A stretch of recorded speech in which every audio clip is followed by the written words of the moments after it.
I don't know about you, but I've got that mix of excitement and anxiety right now that only spring training can give you. You look at this roster and you can feel the potential, but you also feel the question marks. And this week, two completely different storylines just collided at the same time. One about the future of the rotation, and another about a trade idea that just refuses to die. And here's the thing. Both of these situations say a lot about where this team actually stands right now. Not just on paper, but in terms of identity, depth, direction. Are we building something stable? Or are we still trying to figure out who we are? We've got pitchers fighting to get back on the mound after missing an entire season, and at the same time, people still trying to reshuffle the core of this lineup in ways that honestly feel off. Something important shifted this week. Not loud, not dramatic, but meaningful. And if you care about how this team is going to look when the games actually count, you need to understand what's happening behind the scenes right now. So before we break it all down, do me a quick favor. If you're a real Red Sox fan who rides every win and every frustrating loss like I do, hit that like button and subscribe. This channel is brand new. We're chasing that first 2,000 subscribers, and we're building a space for real Sox fans who want honest conversations, not sugar-coated takes. So let's really dig into this first situation, because this is bigger than just who's the fifth starter. The Red Sox have been very open that there's competition for that final rotation spot. As spring training started, the names in the mix were Johan Oviedo, Peyton Toll, Connolly Early, Patrick Sandoval, and Cutter Crawford. And right away, that tells you something. They didn't just want one fallback option, they stocked up. Now, Johan Oviedo still feels like the frontrunner. And let's be real. When you trade real value to bring a guy in, especially giving up a former prospect like Joe Stinson Garcia, you're not doing that to let him sit in the bullpen. The price tag matters, the investment matters. Teams don't ignore that. But here's where it gets interesting. This competition hasn't even been at full strength yet. Both Patrick Sandoval and Cutter Crawford are still working their way back after missing the entire 2025 season. That's not a small detail. That's huge. On Tuesday, Alex Cora gave us an update, and I actually love the honesty here. He didn't oversell it. He didn't pretend everything's perfect. He said they're behind, but trending in the right direction. Let's start with Sandoval. He missed last season after undergoing an internal brace procedure. That's serious. Anytime you're talking about elbow procedures, Red Sox fans collectively tense up. We've seen how quickly pitching injuries can derail a season. But here's the encouraging part.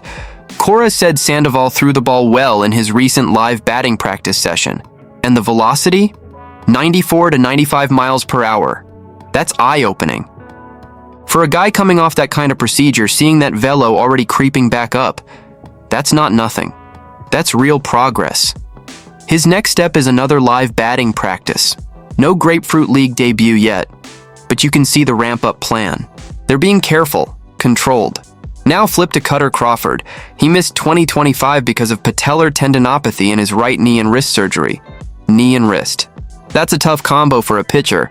Lower half drive and arm finish both affected, and Cora said his next step is an up and down. For anyone who doesn't obsess over pitching routines like we do, that basically simulates multiple innings, sitting down between frames, then getting back up and throwing again. It's about stamina. It's about rhythm. That tells me they're not just testing health, they're testing readiness. And here's the bigger picture. On paper, this rotation depth looks fantastic. On paper. But depth doesn't help you if the guys aren't fully healthy and fully stretched out. We lived this last year. We saw how pitching injuries absolutely dismantled the rotation. It doesn't matter how talented the group is. If 2 or 3 arms go down, everything shifts. Suddenly you're scrambling. Suddenly you're overusing the bullpen. Suddenly you're calling up guys before they're ready. That's why I actually appreciate that they stocked up on arms. Tully and Early have already taken the mound in spring training games. Oviedo is expected to make his Red Sox debut on Wednesday. They're moving pieces around, seeing what fits. But until Sandoval and Crawford are fully operational, this isn't a real competition yet. It's a partial one. And I'll be honest with you, I want this to turn into a full-blown battle. I don't want someone handed the job because someone else isn't ready. I want the best arm to win it. I want pressure. I want options. Because if there's one thing this team cannot afford again, it's being thin in the rotation by mid-season. The encouraging part? The updates were positive, trending in the right direction, velocity up, structured next steps. That's what you want to hear in February. But the cautious part of me, the fan who's been burned before, is saying, okay, show me in real games. And that brings us to the second storyline. Because while the pitching staff is trying to get healthy and solidify roles, there's still this lingering conversation about reshaping the lineup in a way that honestly feels like it should have been put to rest already. And the more I think about it, the less it adds up. Now let's talk about this trade idea that just refuses to go away. A few weeks ago, the mock trade machine was spinning non-stop around the Red Sox. Every day it felt like we were being linked to a new big-name infielder, Ketel Marte, Nico Herner, Isaac Paredes. It was constant, and for a while, you could at least understand why. The infield felt like the one area where people thought Boston might still make a splash. But then on February 9th, the Red Sox made a move. They traded with the Milwaukee Brewers and brought in Caleb Durbin. And honestly, that should have been the signal. That should have been the, okay, this is the direction moment. Not flashy, not headline stealing, but intentional. That deal should have put a lid on the speculation. Apparently not. This week, Bleacher Report's Zachary D. Reimer brought back one of the offseason's favorite hypothetical trades, Jarren Duran to the Houston Astros for Isaac Paredes. And I've got to say, the more you look at it now, the less it makes sense. Actually, I'd go further. It didn't make sense before either. Reimer pointed out that the Astros have been viewed as a speculative fit for Duran all offseason. He mentioned Houston needing a left-handed hitting outfielder who brings power and speed, which, yeah, on paper that sounds like Duran. He also noted that Duran's $8 million salary reportedly gave the Astros pause. But the idea was still floated that maybe a Duran for Paredes type of swap could work, especially since Caleb Durbin can play second base just as easily as third in Boston, and that's where this completely misses the mark for me. If you trade Jarren Duran for Isaac Paredes right now, you're not just swapping one player for another, you're reshaping your everyday core. You'd basically be trading away the production you'd get from Duran and Marcelo Mayer in everyday roles for the production of Paredes and Masataka Yoshida. Sit with that for a second. You're shifting the athleticism. You're shifting the speed element. You're shifting the dynamic outfield presence that Duran gives you. And for what? A corner infielder whose arbitration control is about to expire, meaning the Astros would actually get one extra year of control on Duran compared to what you'd be getting with Paredes. That matters. Control years matter. Salary flexibility matters. Timeline matters. And here's the part nobody wants to say out loud. If the Red Sox were ever actually willing to move Duran, they would have had to ask for way more than just Paredes straight up. Way more. We're talking about the kind of return that makes you uncomfortable in a good way. Not a lateral move that just reshuffles pieces. It didn't make sense when it was first floated.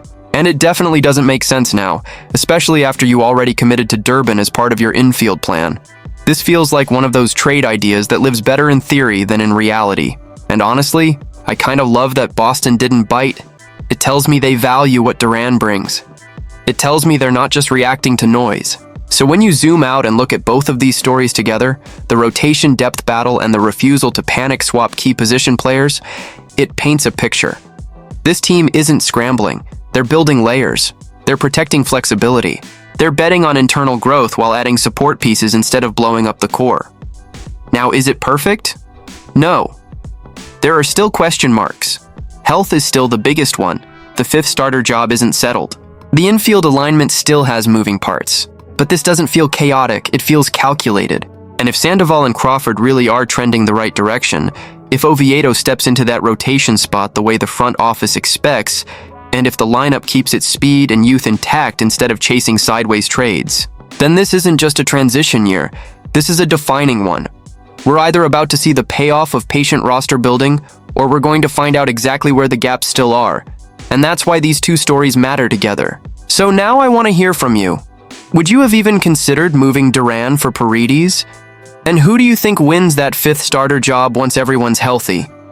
If you enjoyed this breakdown, hit the like button. Drop your take in the comments. This channel, Red Sox Today, is brand new. We're chasing that first 2,000 subscribers. And if you're a Sox fan who wants real opinions, real emotion, and no fake hype, subscribe and be part of this from the beginning. Because this season, it's going to tell us a lot, and we're going to feel every second of it together.